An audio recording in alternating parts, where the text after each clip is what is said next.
Getting into the top MLB and NBA props on PrizePicks and Underdog today. Real quickly, just looking at last night's recap, it was another pretty good day, 3 for 5 with the props. And if you guys had just paired those up individually with the hot dogs that were available throughout the day, you had yourself a good day. And then on top of that, I do just want to call this out as well, because I did add in a new data point to the 9 to 5 PrizePicks and Underdog cheat sheet. As we can see, we have hitting fantasy score, and it did pretty well in terms of the best hitting props that were available. These were literally the 3 best that I paired up with the Garrett Cole prop, because, well, all my favorite props from the start of the day were no longer there when I made the prop with Garrett Cole. Good stuff for the hot dogs hitting. Ended up being a good day. Let's go ahead and get into today's props. So let's go ahead and just start out with the best lines that we are getting. As we can see, the board is going to be pretty tight as now. There's not going to be a lot of props people love. And so to me, like when I see this on at least PrizePicks, it feels like a day in which we probably should just be betting on the sports books, actually, where we're getting better prop, like individual bet. But there are a few that I do like. And I'll get into that in a second. Just touch on Underdog real quick, looking at those best lines. Here we go. We got Brandon Belt over hit. You know, these are all pretty solid here. Perfectly fine with these. And so we do see the one prop that is standing out on both PrizePicks and Underdog is going to be Castillo over 5.5 strikeouts. Now, if we look at his projection, it is only going to be 5.32, so slightly under that. Obviously, we don't love that, but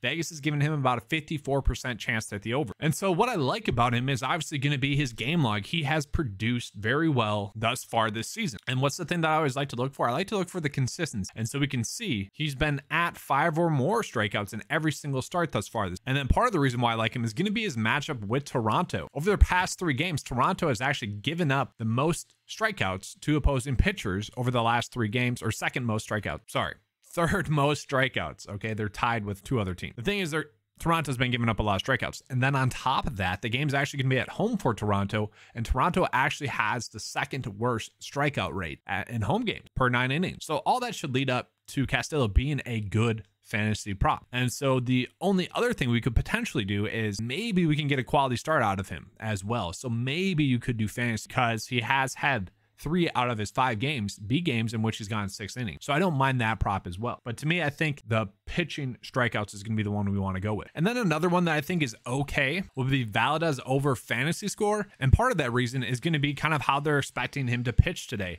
I don't mind the over pitcher strikeouts as well. Okay, he gets a pretty good matchup going against Philly. Philly has the 5th most strikeouts per 9 innings over the past 3 games at about 10.67. And so, yeah, if he gets those innings, and if we pull it up here, we can see he has been pitching pretty deep. 7, 6, 7, 7. So 3 out of his 5 games thus far, he's been able to get 7 innings. And if he's getting 7 innings, that's a lot of outs. And so just based off of that, and if he gets a quality start with that, we should be sitting pretty in terms of fantasy production. Now, obviously, if he's getting 7 innings, it's going to be tough to imagine him not getting the pitcher strikeouts as well. You know, those kind of go hand in hand. And then lastly, we're not getting that many great NBA props. There's only 2 games today. And so I actually don't mind Kevon Looney over points, rebounds, and assists at 23.5. But at the same time, we could also just do fantasy score as well. And this is going to be due to his rebound props being extremely high at 13. He has been someone that really has been involved in this or really the games. In all of them, really. You look at the first 2 games, he just kind of foul trouble, was playing a little bit differently. That's understandable. And we're not really banking on the points. We're banking on the rebounds and assists, because he's been dominating there. The turnovers have been low as well. So overall, I don't mind Looney today. It's just trying to figure out how I want to bet him. And you could argue that the assist prop is too low, so maybe you'd want to bet that. Obviously, over the last 3 games has been dominating that department, so you could do that, but I just kind of like doing the full allotment of prop. And so that's why I like fantasy scoring points, rebounds, and assists. And then for what it's worth, just real quick as well. Ooh, interesting. This just got bumped. It was 70 earlier. So Wyndham Clark was one of the best players projection-wise for the tournament this week. And the course will probably play a little bit more difficult in the afternoon. But just compared to the other players around him, like, he is the second best player in regards to expectations for this week. And so he was at 70 earlier. I still think 69.5 is fine. 70 was only 1 under par. This would be 2 under par. And he's someone that really struggled in round 1. And I always talk about like regression back to the mean, back to the expectations. He should have a positive regression day in terms of scoring. I do expect him to have a better day. And so to me, it's just strange that we're getting that line. And then real quickly, I just want to touch on one hitting fantasy score prop that I like. So I am trying to work on like a better way to go about reading this as a whole, because it is a little, it's just a different data point than all the other ones in the system, and that's kind of what makes it difficult. I touched on that on yesterday's video, but there are a few ways in which you could go about reading it. What I want to see is this for Ty France, is that based off the average Vegas line, he should be able to get over 6 prize pick points. He's projected to get over it as well. So both of those are suggesting that he should be able to get over. I don't mind that, but we look at the under here, okay? And the under is heavily suggesting that, you know, based off the average Vegas line, probably closer to like 6.5 for what the fantasy score should be. And so let's move on. We got Brian Reynolds here, who we can see based off the average sportsbook lines that we are getting, it is basically a push, but a push at 8.5 if you want to round up. And then he actually is projected to go off. And so this is one that I don't mind. This is probably my favorite hitting prop as well.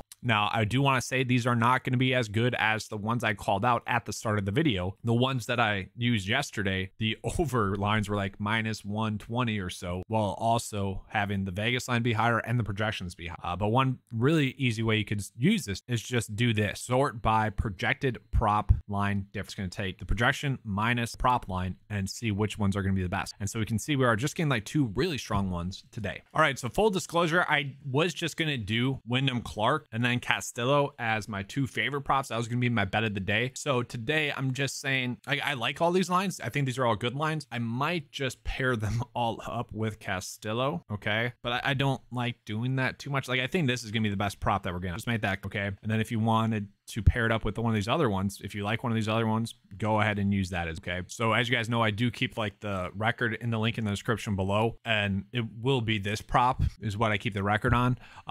But I would much rather, if I'm giving the advice, I would much rather just bet some of these individually. So find the ones that you like the best and use that. But that's all for today's video. Hopefully you guys enjoyed the coverage. If you did, you know what to do. Give a like and subscribe. That does help out the channel a lot. If you guys want to join 9 to 5, get access to that PrizePicks and Underdog cheat sheet, go ahead. It's $10 a month. It gets you access to the fantasy golf membership as well, which has been killing it the last 3 months. Just been awesome there. So, you know, make sure to check that out as well. Link to that's in the description below. And as you guys can see, I'm always trying to constantly update stuff to make it better, easier to use, and give us the best edge possible. And I think I've done that by adding in the fantasy score props for baseball. All right, let's have a good slate. And as always, let's keep cashing.